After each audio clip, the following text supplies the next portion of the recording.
very good evening to you, dear viewer. We are welcoming you to this very special edition of our talk show this evening. My name is Opengopi Yusuf Andabati, your host, and this is Westnile TV. We are lighting the region.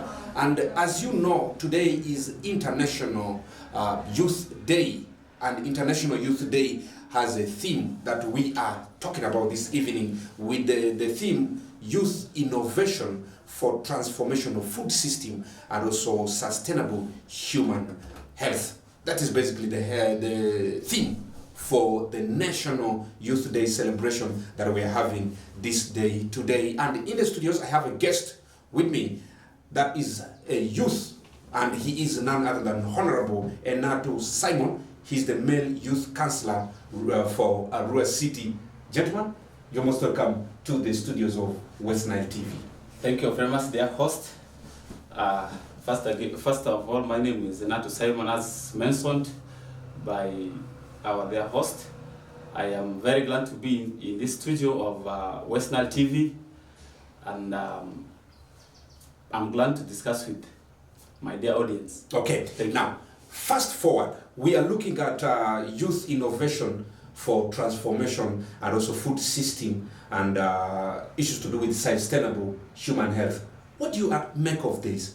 Is this theme handy with the situation that the youth have found themselves in this country?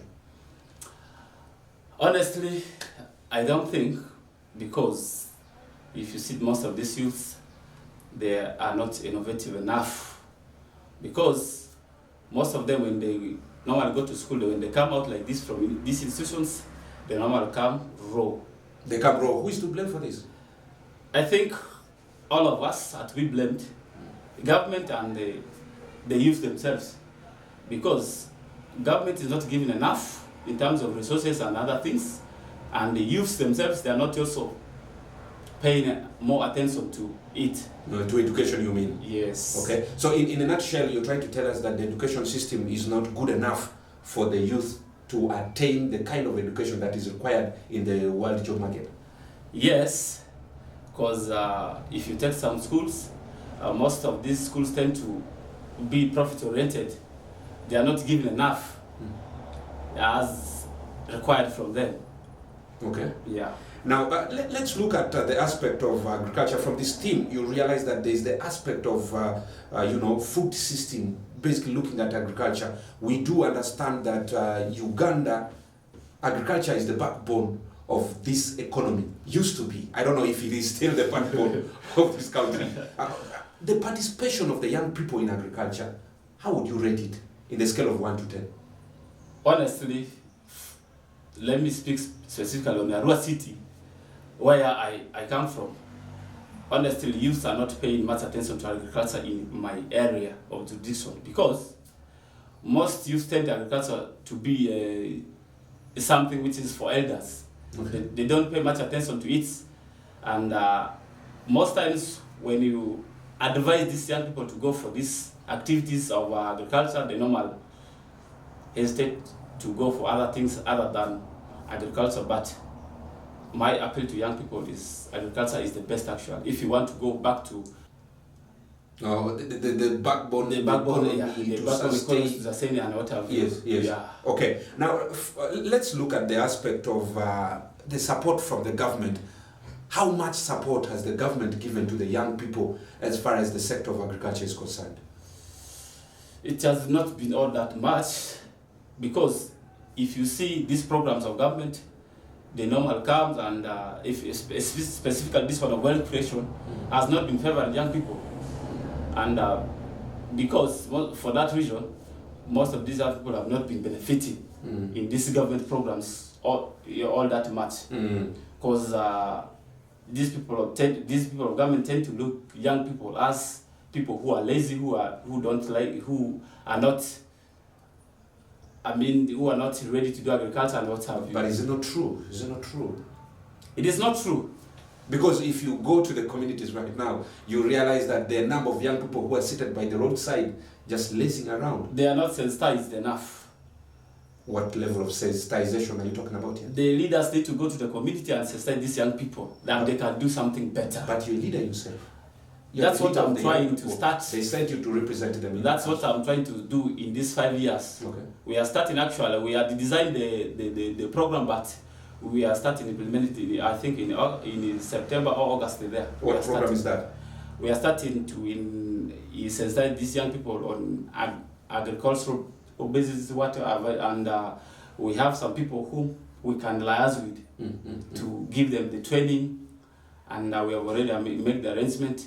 It will be for free. Okay. Yeah, in all these sub-counties, the divisions of Arua City. Okay. Yes. Now let's look at some of these government projects that had come on board. Let's start with the aspect of Emyoga.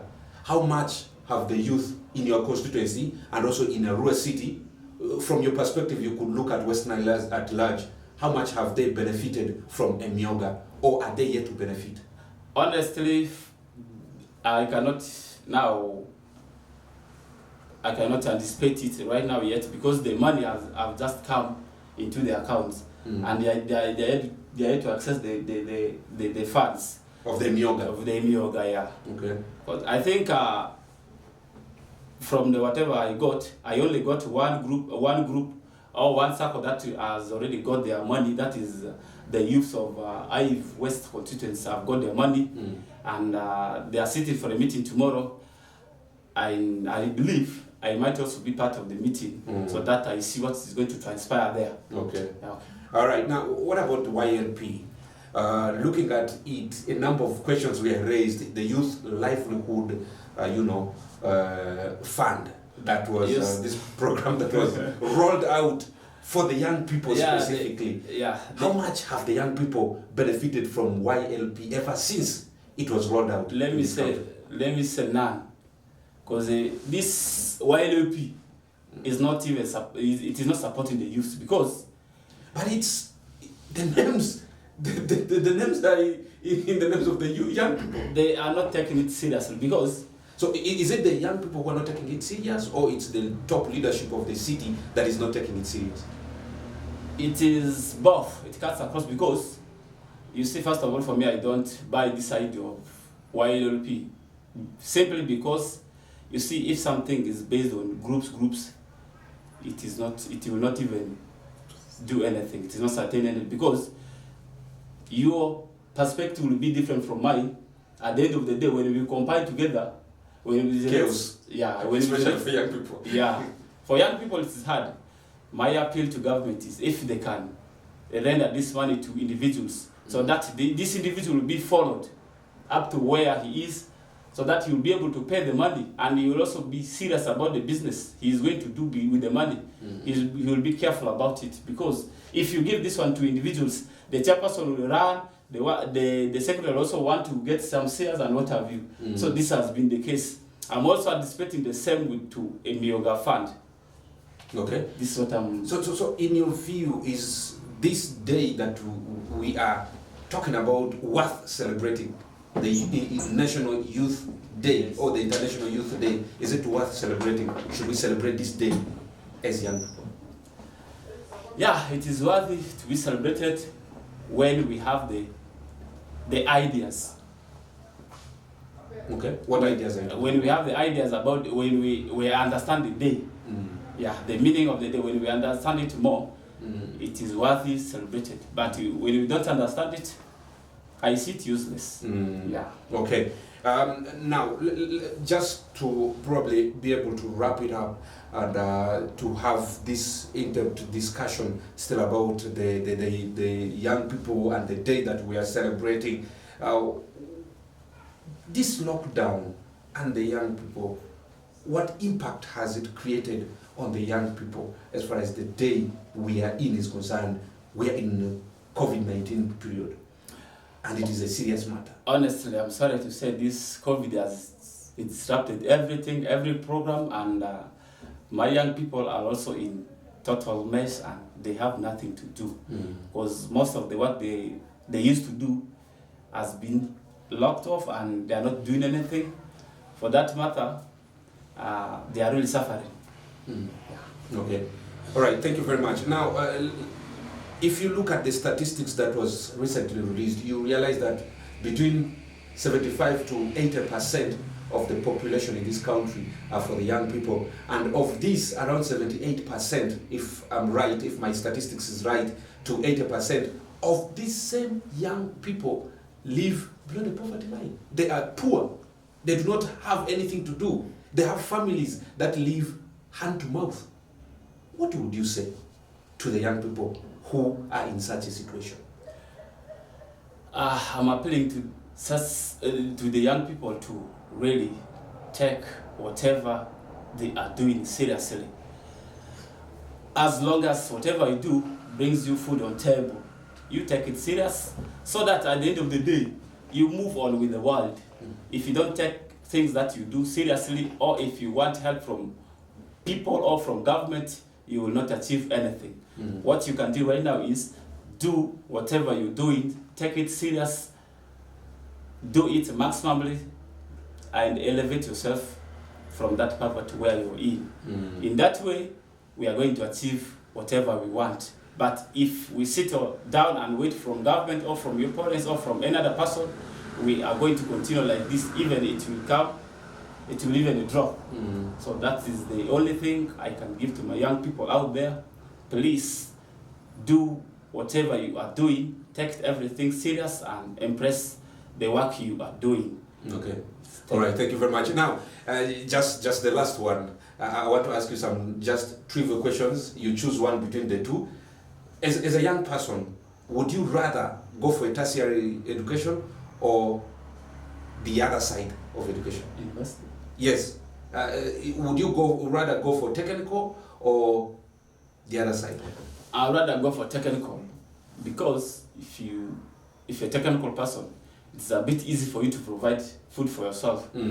Because as you're well aware that in Uganda these days, if you go for the other job, the white collar education, and what have you, you will even suffer for 10 or more years, and you will not do anything, you will not get anything, and you will be there suffering. At the end of the day, you will cry of poverty and other things. You will not provide anything for your family. Self-employment? Yeah. Or I think self-employment is the best, because there you'll be your own boss, and you'll do whatever you want at your own time. Yes. Agriculture or working in office?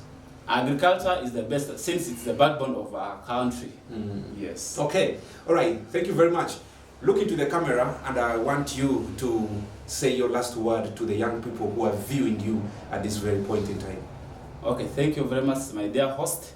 What I want to appeal, my young people of Uganda, of West Nile, and particularly Arua City, I want to appeal people, don't sit down, don't sit down, don't sit down. Do whatever you're doing, and at the end of the day, you will achieve what you want. Believe in yourself, believe in what you're doing, and you will achieve it one day, one time. Thank you very much. I wish you happy International Youth Day celebration. Thank you very much. Thank you very much. And that was our guest. He is called Honorable Simon, a male youth councillor in Arua City. And we've come to the end of our special edition of a talk show this day of the International Youth Day celebration. My name is Opingopi Yusuf Andabati. We are lighting the region.